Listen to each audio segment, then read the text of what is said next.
धम्मपटिपन्ने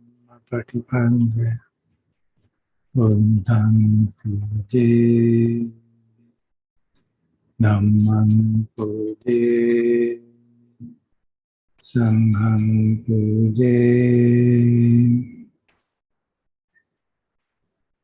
I worship Buddha, Dhamma and Sangha by practicing in accordance with their teachings. May this humble offering be accepted.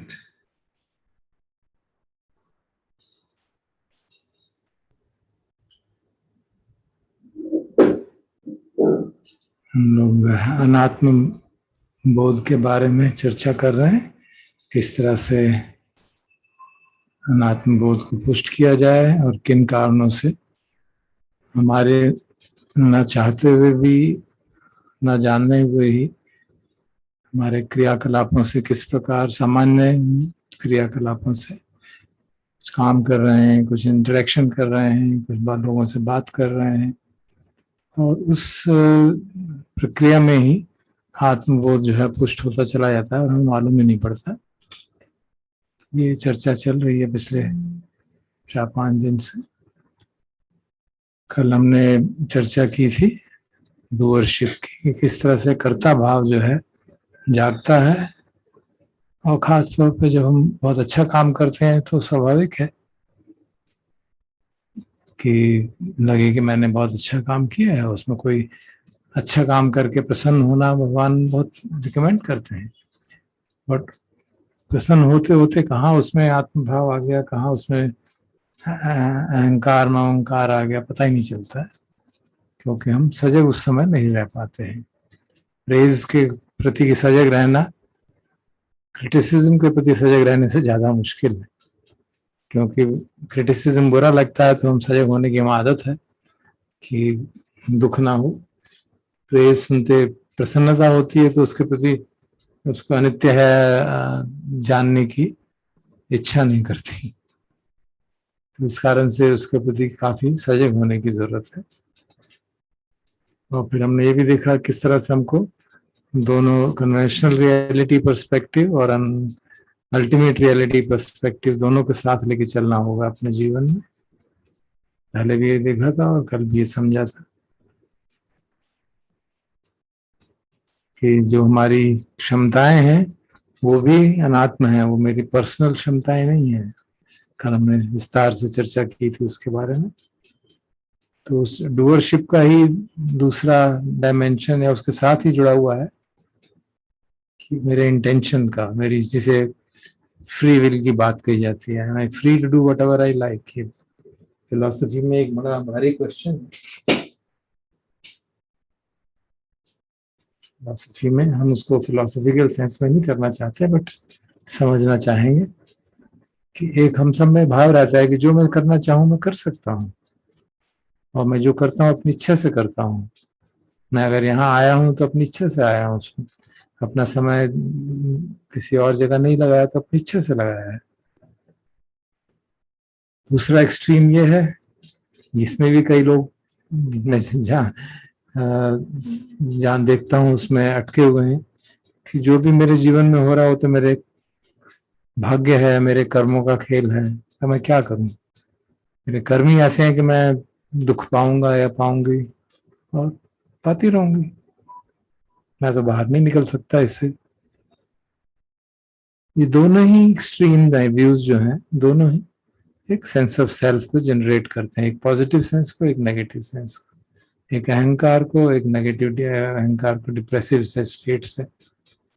भगवान का जो middle way है वो dependent origination के आधार पर हम समझ सकते हैं, लेकिन उसके साथ एक महत्वपूर्ण बात उन्होंने रखी है, हमारी एथिकल एंड मॉरल रिस्पॉन्सिबिलिटी कि हमारी चॉइस हम कर रहे हैं कि नहीं कर रहे हैं, लेकिन जो हम एक्शन करेंगे उसका एथिकल रिस्पॉन्सिबिलिटी तो लेनी ही पड़ेगी.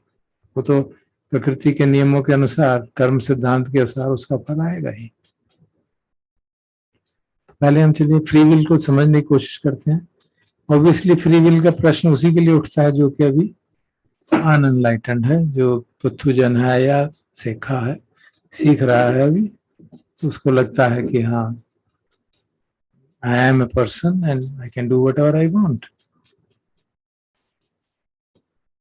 और ये फ्री विल क्या है? बेसिकली एक मेंटल फैक्टर है, इंटेंशन का, चेतना का।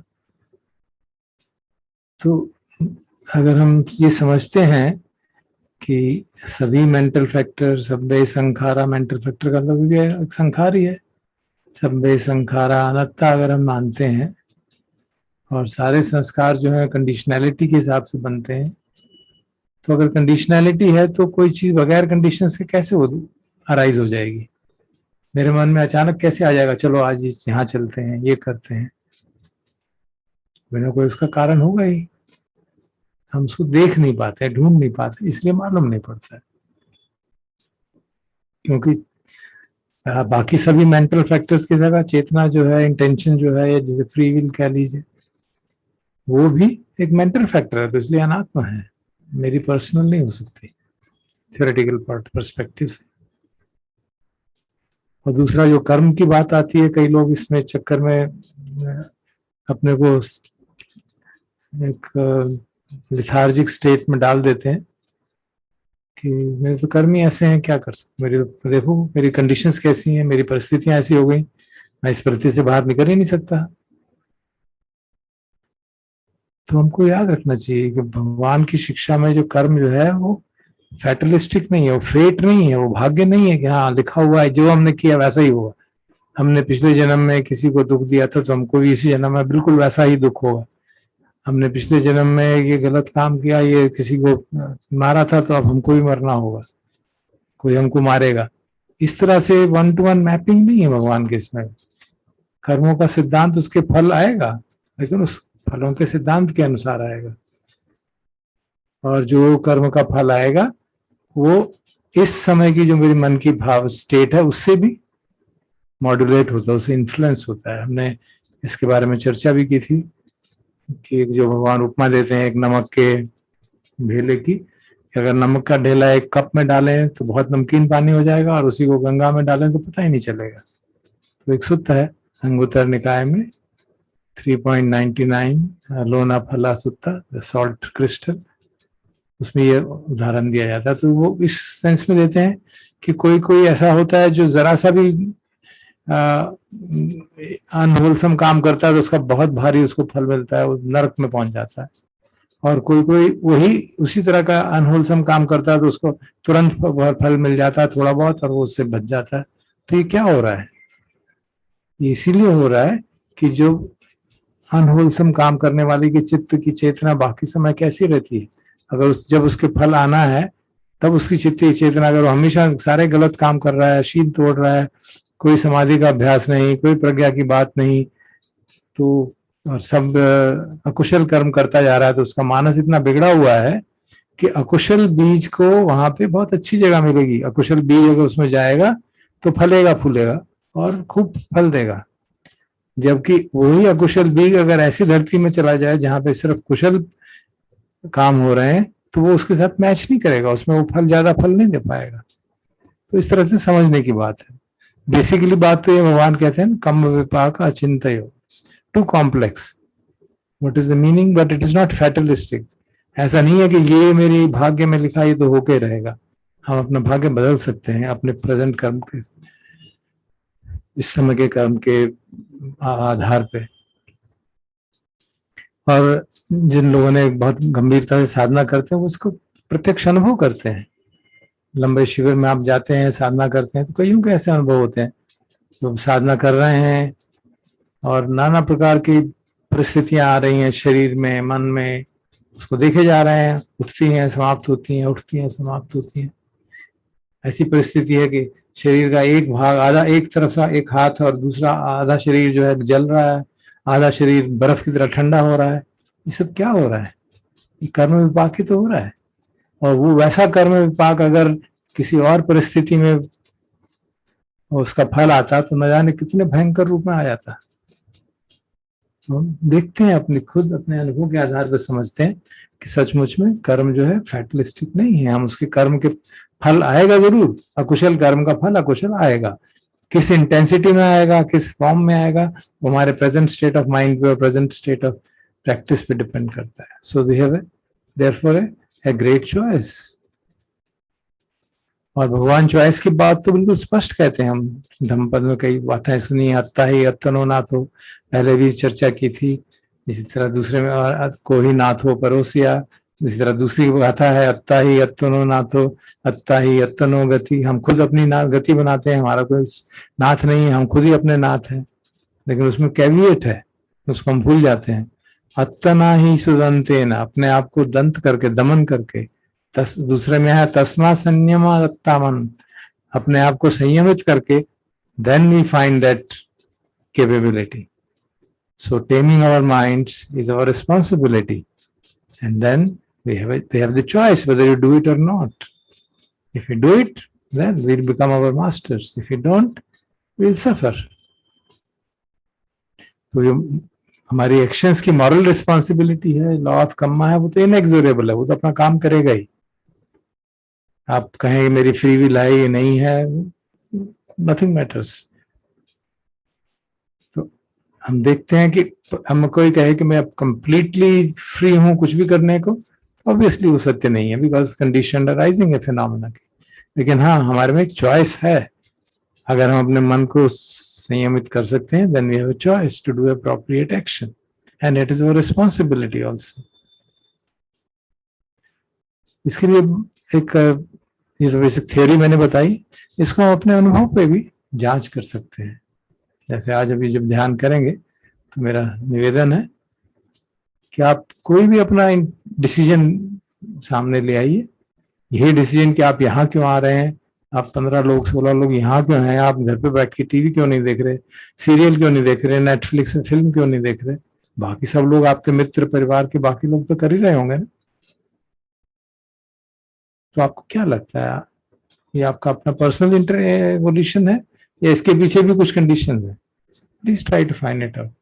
और any other important decision you have taken in life in near past, देखिए उसके ऊपर शांति से, मन शांत करके, हमेशा इस तरह के प्रश्नों के लिए पहले मन शांत करके, and then you put that question, why am I coming here, why am I not seeing the film, और why did I take that crucial decision, and you will find, was it my free will or was it conditioned by some XYZ factors?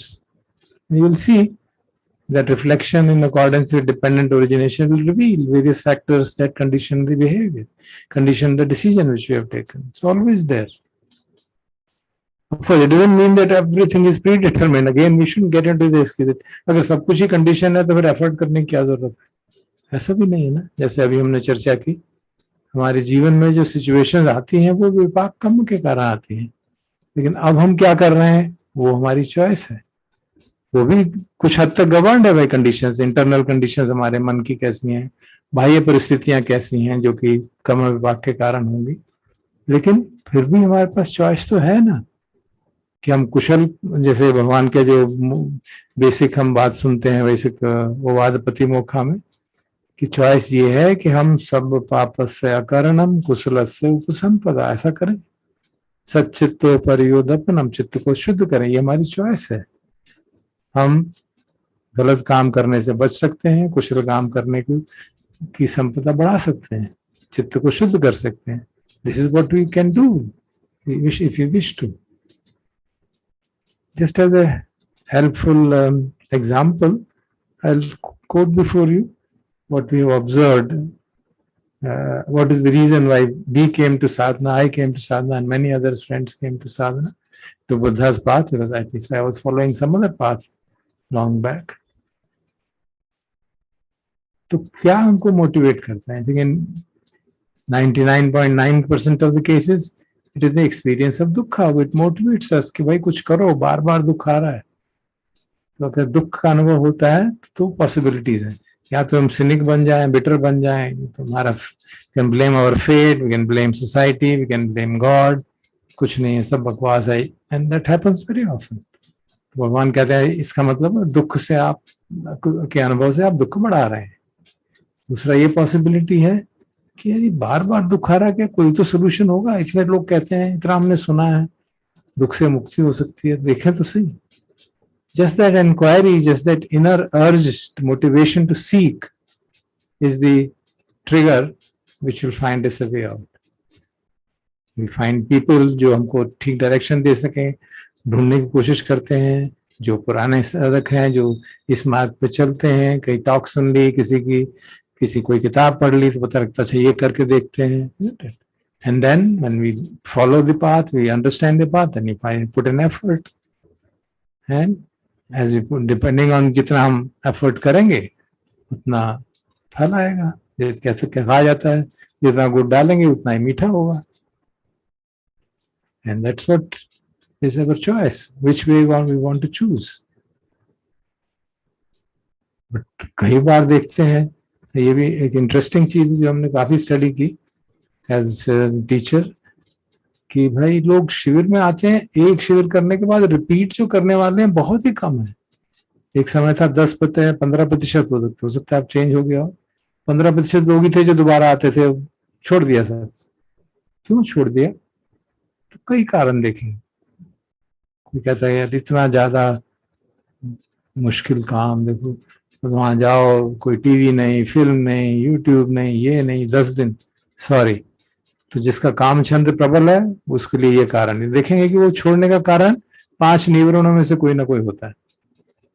जिसका व्यापार बहुत strong है तो उसको ये याद आएगा, यार 4 दिन इतना कष्ट हुआ, जहाँ आनापान करते हुए सारे शरीर में दर्द हो रही है, क्या कर रहे हैं यार हम, क्यों अपने आप को कष्ट दे रहे हैं, ये तो अपने को कष्ट देने वाली तो अघोरियों वाली साधना कर रहे हैं, दुख दे रहे हैं अपने आप को. फिर वही बात, वही प्रवचन बार बार सुनो, क्या पॉइंट? छोड़ो यार, कोई मतलब नहीं. और जिसमें लालच से स्ट्रांग है, अरे बाबा ये तो टॉर्चर है यार. 4 बजे उठो, घर पे 9 बजे उठता हूँ मैं, 4 बजे उठते हो, एक दिन उठे नहीं तो दरवाजा ठकठका रहे हैं, उठो भाई. My God, this is not my cup of T. And you can easily see various other reasons. दूसरे डाउट से, रेस्टलेसनेस के कारण किस तरह से people come in touch with Dhamma and still cannot follow it further. Why? Because there is a pull from the worldly ways. जो हमको समझाने के लिए कहा जाता है, there is a Mara's soldiers, Mara's forces which are pulling us back into the normal worldly ways, and we want to cross that Mara's trap. So it's not easy. So we have to apply Samma Sankappo, right intention. We have to willfully follow the teachings and then follow them. So that's what we have a choice. When we find कि मन कह रहा है यार छोड़ो, इतना कष्ट 4 दिन सहना क्या प्रॉब्लम है, सी ओके ठीक है 4 दिन कष्ट होता है, पर उसके बाद तो बहुत लाभ हुआ ना. So you can remember the other part of it. Now there will be always a tussle between the worldly ways and between the Dhamma, and then we have to make a choice. Which one do you prefer? So that choice always remains with us, and that's what is the whole practice of Dhamma. Of course, as we practice Dhamma, as we choose the path of Dhamma, Dhammo have rakhati Dhammochari. It helps us constantly, and we become strengthened more and more. As Panya develops, our right view arises, then unwholesome choices slowly automatically disappear. For us as good meditators, it's not possible that we can break any of the moral precepts now. It's not possible. They've just disappeared. The choice of stealing, the choice of telling lies, the choice of sexual misconduct, the choice of killing anybody is all gone. We don't have that choice. We don't need it. So decisions become more and more spontaneous depending on what is the external situation demanding. And a fully enlightened being has just no wholesome choice. In fact, there's no choice at all. Functional chittas, actions emerging out of metta and karuna, governed by panya and sati, finished. There's no other mental factor involved in the process. So we can see how our choice is very important. We don't have an absolute free will जैसा कि हमको लगता है. We have a conditional choice. Most of the decisions are governed by other factors, but those factors, those conditionings we can change by choosing appropriately. So then when we see this process, तो जो अहम भाव जागता है कि मैं कुछ भी कर रहा हूँ, मैं ही सब कुछ कर रहा हूँ, we realize नहीं, there are so many things, so many internal and so many external factors, and as I as we discussed already, internal factors are contributed by whole of our karmic ancestors. They're not personal. So when you see in that sense, really truly see this possibility of this self-view becoming strong and arising and trying to become overwhelm us, it reduces, of course. It's a matter of practice again and again and again.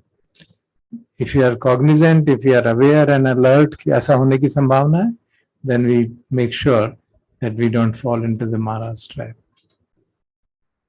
So maybe all be more and more mindful so that these traps don't ensnare us.